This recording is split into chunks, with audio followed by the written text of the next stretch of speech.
Hey guys, welcome to சிங்கிஜே தமிழ். நான் முன்னாடியே போட்டிருந்தேன் JEE advance strategy, JEE advance என்ன அப்படி போட்டிருந்தேன். நான் முன்னாடியே சொல்லியிருந்தேன் ஜி அட்வான்ஸ் பற்றி. ஃபிசிக்ஸ்க்கு தனியாக ஸ்ட்ராட்டஜி என்னென்ன யூஸ் பண்ணணும், ஃபிசிக்ஸ் என்னெல்லாம் படிக்கணும், அதுக்கெல்லாம் என்ன பண்ணணும், ஃபிசிக்ஸ் தனியாக போட சொல்லியிருந்தேன், மேக்ஸ் தனியாக போட சொல்லியிருந்தேன். ஸோ இப்போ இன்னைக்கு ஃபிசிக்ஸ் போட போகிறேன். ஸோ ஃபிசிக்ஸில் என்னென்ன சாப்டர்ஸ் இம்பார்ட்டன்ட் சாப்டர்ஸ் எழுதிருக்கேன், என்னென்ன படிக்கணும், அதுக்கப்புறமா அதே மாதிரி இங்கே என்ன புக்ஸ் ரெஃபர் பண்ணணும், அதே மாதிரி என்ன டிப்ஸ் ஃபாலோ பண்ணணும், அந்த மாதிரி ஃபிசிக்ஸ் வருது.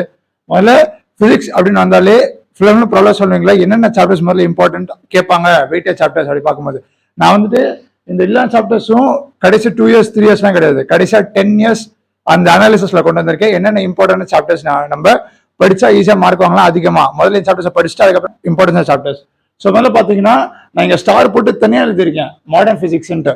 ஸோ மாடர்ன் பிசிக்ஸ் வந்துட்டு வெயிட்டேஜ் அவ்வளோ ஹையஸ்ட் கிடையாது, அவ்வளோ கம்மியாகவும் கிடையாது, ஆனால் வெயிட்டேஜ் இருக்கு. அதுக்கு ஒரு மீடியம் ஒரு 5 6 7 அப்படி வச்சுக்கலாம். அது இருக்கிறதே சிம்பிளா அட்வான்ஸ்லேயே ஃபார்முலா பேஸ்ல கேட்க வாய்ப்பு இருக்கு. அதனாலதான் நான் வந்துட்டு தனியா ஸ்டார் போட்டு எழுதியிருக்கேன். அதனால நீங்க அதை ஸ்டார்டிங்ல படிச்சிட்டீங்கன்னா அதுக்கு ஒரு கொஸ்டின் 2 கொஸ்டின் கேட்டாலே அட்வான்ஸ்ல 8 மார்க் ரொம்ப அதிகமான மார்க். ஸோ அதனால தனியா நான் இங்க எழுதியிருக்கேன். அதை முதல்ல படிச்சுட்டு நிறைய சம் போட்டு சால்வ் பண்ணி அதில் ஸ்ட்ராங் படுத்திக்கோங்க அந்த மாடர்ன் பிசிக்ஸை. அதுக்கப்புறமா வருவோம். முதல்ல ரொட்டேஷன் மோஷன் இருக்கிறது ஹையஸ்ட் வெயிட்டேஜ் அது மட்டும் தான். நெக்ஸ்ட் பார்த்தீங்கன்னா ரே ஆப்டிக்ஸ், அதுக்கப்புறமா thermodynamics, current electricity, fluid mechanics, wave optics, magnetism பார்த்தீங்கன்னா ஆல்டர்னேட்டிவ் கரண்ட், அப்புறமா எலக்ட்ரோஸ்டாட்டிக்ஸ் இருக்கு, work power energy, nuclear physics. இந்த முதல்ல இந்த 10 சாப்டர்ல இப்போ எலக்ட்ரோஸ்டாட்டிக்ஸ் அப்படின்னு வரும்போது அதுல 2 சாப்டர் வரும். மேக்னட்டிசம் அப்படி பார்த்தோம்போது அதுல 2 சாப்டர் வரும். வேவ் ஆப்டிக்ஸ் அப்படின்னு பார்க்கும்போது அதுல 2 சாப்டர் வரும். ஃப்ளூயிட் மெக்கானிக்ஸ் அதுல பார்த்தீங்கன்னா அதுல 2 சாப்டர் வரும். இப்போ பார்த்தீங்கன்னா இதுல டோட்டலா இது நீங்க பார்த்த சாப்டர் அப்படின்னு எழுத முடியாது. இதுல நீங்க 15 சாப்டர் கிட்ட இருக்கும். இதெல்லாம் நீங்க 15 சாப்டர்ல தனித்தனியா அத்தனை கான்செப்ட்ஸ் இருக்கும். ஸோ எல்லா கான்செப்டும் டீப்பா படிச்சு அண்டர்ஸ்டாண்ட் பண்ணி வச்சாதான் ஈஸியா நீங்க புரிஞ்சுக்க முடியும். ஸோ அதனால இப்போ அதை மேட்டர் சொல்லாம ஆல்டர்னேட்டிவ் கரண்ட்ஸ் இருக்கும். எலக்ட்ரோஸ்டாட்டிக்ஸ்ல பாத்தீங்கன்னா அதுல 2 சாப்டர் இருக்கும். மூவிங் சார்ஜஸ் இதுல தனியா கரண்ட் எலக்ட்ரிசிட்டி இருக்கு. இதெல்லாம் இதுக்கு முன்னாடி இதுக்கு அடுத்து தான் இது. ஸோ அதனால இந்த முதல்ல இதை படிச்சுட்டு அடுத்து இந்த 10 சாப்டர் வந்தீங்கன்னா ஈஸியா அதிகமான வெயிட்டேஜ் படிச்சீங்கன்னா அதிகமாக மார்க்ஸ் வாங்கிடலாம். அதுக்காக தான் இந்த இம்பார்ட்டன்ட் சாப்டர் சொல்லியிருந்தேன். அதுக்கப்புறமா இங்க பாத்தீங்கன்னா நான் இந்த 52 32 16 அப்படி இருக்கேன். அப்படி என்ன அர்த்தம், இப்ப ஜே அட்வான்ஸ்லேயே பிசிக்ஸா இருக்கட்டும், கெமிஸ்ட்ரா இருக்கட்டும், மேக்ஸா இருக்கட்டும், ஜே அட்வான்ஸ்லேயே 52% வந்துட்டு மீடியம், அவ்வளவு டஃபா இல்லை, அவ்வளவு ஈஸியா இல்லை, மீடியம் டைப் ஆஃப் கொஸ்டின்ஸ். அதுக்கப்புறம் இங்க பாத்தீங்கன்னா 32% டஃப், 16% ஈஸி. எப்படி இதை கண்டுபிடிக்கிறாங்க அப்படி பாத்தீங்கன்னா, மோர் நம்பர் ஆஃப் கொஸ்டின்ஸ் நீங்க நிறைய பேர் போட்டாங்கன்னா அது ஈஸி தானே, கம்மியான நம்பர் ஆஃப் கொஸ்டின்ஸ் போனா அது டஃப் தானே.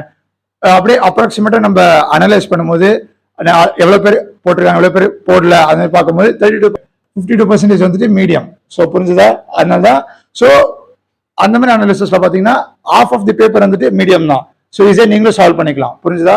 மெயினா 16 படிச்சு ஈஸியான கொஸ்டின்ஸ் கேட்டுறாங்க. ஸோ அந்த மாதிரி ட்ரை பண்ணுங்க. ஸோ ஓகே, இந்த சாப்டர்ஸ்லாம் படிக்கிறதுக்கு என்னென்ன புக்ஸ் ரெஃபர் பண்ணணும்னு நான் எழுதிருக்கேன். முதல்ல எல்லாத்துக்கும் நான் வீடியோ சொல்லியிருப்பேன். என்னன்னா என்சிஆர்டி படிக்கணும்னு சொல்லியிருப்பேன். எதுவாக இருந்தாலும் ஜெய் அப்படின்னு வந்தாலே என்னென்ன பேஸ் சொல்லியிருப்பேன், என்சிஆர்டி முதல்ல பேஸ்ன்னு சொல்லியிருப்பேன். அதனால பேஸ் என்சிஆர்டி முதல்ல படிக்கணும். என்சிஆர்டி முதல்ல கான்செப்ட் தெரிஞ்சு வச்சுக்கணும். என்சிஆர்டி அவ்வளவு பெரிய கான்செப்ட் இருக்காது, ஆனா அந்த கான்செப்ட் அதுல டாபிக்ஸா கொடுத்துருப்பாங்க, சில டாபிக்ஸ் கொடுத்துருக்க மாட்டாங்க. ஸோ அதனால முதல்ல என்சிஆர்டி படிச்சுட்டு என்ன டாபிக்ஸ் தெரிஞ்சுக்கோங்க, அது முதல்ல படிங்க, புரிஞ்சுக்கோங்க, அண்டர்ஸ்டாண்ட். டீப் அண்ட் நாலேஜ் தேவை. ஜி அட்வான்ஸ்னாலே கான்செப்ட் கிளாரிட்டி முதல்ல முக்கியம், கிளாரிட்டி ஆஃப் கான்செப்ட். அதுக்கப்புறமா என்சிஆர்டி படிச்சதுக்கு அப்புறமா ஹெச்சி வருமா, ஃபுல் அண்ட் ஃபுல் கான்செப்ட் சூப்பரா கொடுத்துருப்பாங்க. நீங்க அந்த என்சிஆர்டி கான்செப்ட் நல்லா படிச்சதுனால ஈஸியா புரிஞ்சிடும். அதனால என்சிஆர்டி முடிஞ்சதுக்கு அப்புறம் ஹெச்சி வருமாங்க. இதெல்லாம் பண்ணதுக்கு அப்புறமா சில கான்செப்ட் புரியல அப்படி பாத்தீங்கன்னா டிசி பாண்டே எல்லாத்துக்கும் கான்செப்ட் போக தேவையில்லை. இது 2 கான்செப்ட்ஸ், இது சில கான்செப்ட் மட்டும் தனியா இருக்கும், புரியாதவங்க அதுல படிச்சுக்கோங்க. அதுக்கப்புறமா டிசி பாண்டே, யூரடோ, எஸ்எஸ் குரோட்டோ, இது 3 கொஸ்டின்ஸ் மட்டும் தான், full and full problem solving.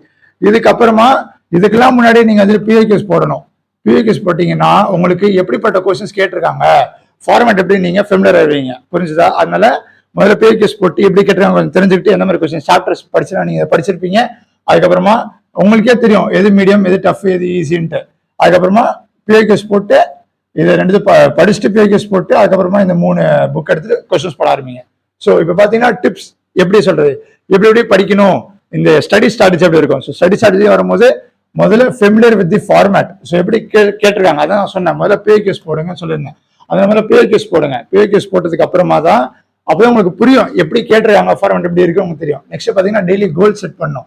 நான் இன்னைக்கு இந்த டைப் இத்தனை செட் ஆஃப் சம்ஸ் நான் முடிப்பேன், இன்னைக்கு நான் அவ்வளவு முடிப்பேன், நாளைக்குள்ள இந்த மந்த்துக்குள்ள அந்த சாப்டர் முடிக்கணும், இந்த வீக்குள்ள அந்த சாப்டர் முடிக்கணும், இந்த கான்செப்ட் முடிக்கணும். அந்த மாதிரி முதல்ல டெய்லி கோல்ஸ் நீங்க செட் பண்ணணும். அதுக்கப்புறமா பியூகேஸ் போடணும். இது 2 முடிஞ்சதுக்கப்புறம் பியூகேஸ் போட்டு அதுக்கப்புறமா இந்த 3 சாப்டர் போடணும். அதுக்கப்புறமா கான்செப்ட். ஸோ கான்செப்ட் ரிவைஸ் பண்ணிக்கிட்டே ரிப்பீட்டட் ரிவிஷன் முதல்ல தேவை. சில கான்செப்ட் மறந்துச்சுன்னா கூட அந்த கான்செப்டை திரும்பி டக்குன்ட்டு உங்களுக்கு ரீகால் பண்ண தெரியணும். எப்படி ரீகால் பண்றதுன்னா திரும்பி முதல்ல இருந்து படிக்கக்கூடாது. நீங்க படிக்கும் போதே புரிஞ்சு படிச்சிருந்தீங்கனாலே நீங்க ஒரு கொஞ்சம் 2 கீ பாயிண்ட்ஸ் வேர்ட்ஸ் ஞாபகம் வச்சிருந்தாலே உங்களுக்கு அந்த கான்செப்ட் புரிஞ்சிடும். சும்மா அப்படியே எல்லாத்தையும் மக்கடிக்காதீங்க. மக்கடிச்சா ஜே மார்க்கே வாங்க முடியாது. நான் திரும்பி சொல்றேன், ஜெய் வந்தாலே மக்கடிச்சா மார்க்கே வாங்க முடியாது. இதுல ஜே அட்வான்ஸ் ஃபார்முலா கூட கிடையாது. அதனால கான்செப்டை புரிஞ்சு படிச்சிருக்கணும். நெக்ஸ்ட் பாத்தீங்கன்னா எவாலுவேட் ஒரு ப்ரிப்பரேஷன். பியூகேஸ் போட்டதுக்கு அப்புறமா உங்களுக்கு வீக்லி பியூகேஸ் நீங்க சப்போஸ் போடுறீங்க, பேப்பர் மார்க் டெஸ்ட் கொடுக்குறீங்க வச்சுக்கோங்களேன், அப்பதான் உங்களுக்கு டைம் மேனேஜ்மெண்ட் வரும். ஸோ மார்க் டெஸ்ட்டும் வீக்லி ஒரு தடவை போட்டு பாருங்க.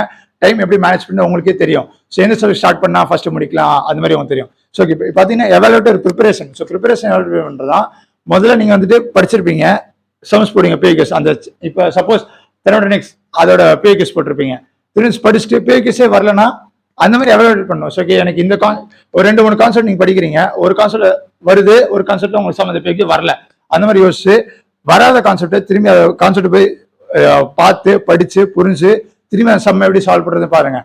படிக்கும் போது ப்ராப்ளம் சால்விங் லெவல்ல நீங்க படிச்சு வச்சிருக்கணும். நியூமெரிக்கல் சால்வ் பண்ற லெவலில் உங்களுக்கு படிச்சு வச்சிருக்கணும். ஸோ அதனால பார்த்து படிங்க, சிம்பிள் தான். நெக்ஸ்ட் இப்போ 11th and 12th நீங்க போட்டிருக்கேன். 11th 12th 11th சாப்டர் எவ்வளவு கேட்டிருக்காங்க, 12th சாப்டர் கேட்டிருக்காங்க, போதும் பார்க்கணும். இது என்ன கடைசி 10 years நான் ட்ரெண்ட்ஸ் கொண்டு வந்திருக்கேன் அனாலிசிஸ் பண்ணும்போது. பாத்தீங்கன்னா கெமிஸ்ட்ரி மேக்ஸ் அப்படின்னு வரும்போது மோஸ்டா 12th மட்டும் தான். எல்லா வருஷமும் 12th சாப்டருக்கு தான் அதிகமா கேட்டிருக்காங்க. 12th மட்டும் அதிகமா கேட்டிருக்காங்க. 11th as compared to 12th கம்மியாக கேட்டிருக்காங்க. ஆனா பிசிக்ஸ் அப்படி கிடையாது. மோஸ்ட் ஆஃப் கேசஸ்ல 50-50 தான். சில கேசஸ்ல பாத்தீங்கன்னா 11th 60 12th 40 or 12th 60 11th 40 அந்த மாதிரி ஆல்டர்னேட்டிவ் இயர்ஸ்ல கேட்டிருக்காங்க. அது உங்களுக்கு ப்ரெடிக்ட் பண்ண முடியாது பிசிக்ஸ். அதனால பிசிக்ஸ் பாத்தீங்கன்னா நீங்க மோஸ்டா நீங்க படிச்சுதான் ஆகணும். இப்ப இதுல இருந்தே பார்க்கும்போது இது 12th, இது 11th, இது 12th, இது 11th, இது 12th, இது 11th, வேவ் ஆப்டிக்ஸ் 12th வருது. அதுக்கப்புறமா மேக்னடிசம் 12th, 12th, இது 11th, இது 12th. இதுல இருந்து நீங்க தெரியும் போது பாதி 12th இருக்கு, பாதி 11th இருக்கு, 60% 40%. ஸோ நீங்க ப்ரெடிக்டே பண்ண முடியாது. மாத்தி நீங்க படிக்கணும். ஸோ இது மட்டும் தான். ஸோ நெக்ஸ்ட் கெமிஸ்ட்ரி வீடியோ வருது, அதுக்கப்புறம் மேக்ஸ் வரும். அதுக்கப்புறமா என்ன டவுட்ஸ் இருக்கு கமெண்ட்ஸ் கேளுங்க. நிறைய பேர் டவுட்ஸ் கேட்டிருந்தீங்க, இந்த மாதிரி வீடியோ போடுங்க, அந்த மாதிரி வீடியோ போடுங்க கேட்டிருந்தீங்க. கண்டிப்பா இல்லை எப்படி வந்துட்டே இருக்கு. அடுத்தடுத்து வாட்ஸ்அப் குரூப் ஜாயின் பண்ணிக்கோங்க. ஆல் தி பெஸ்ட், பார்ப்போம்.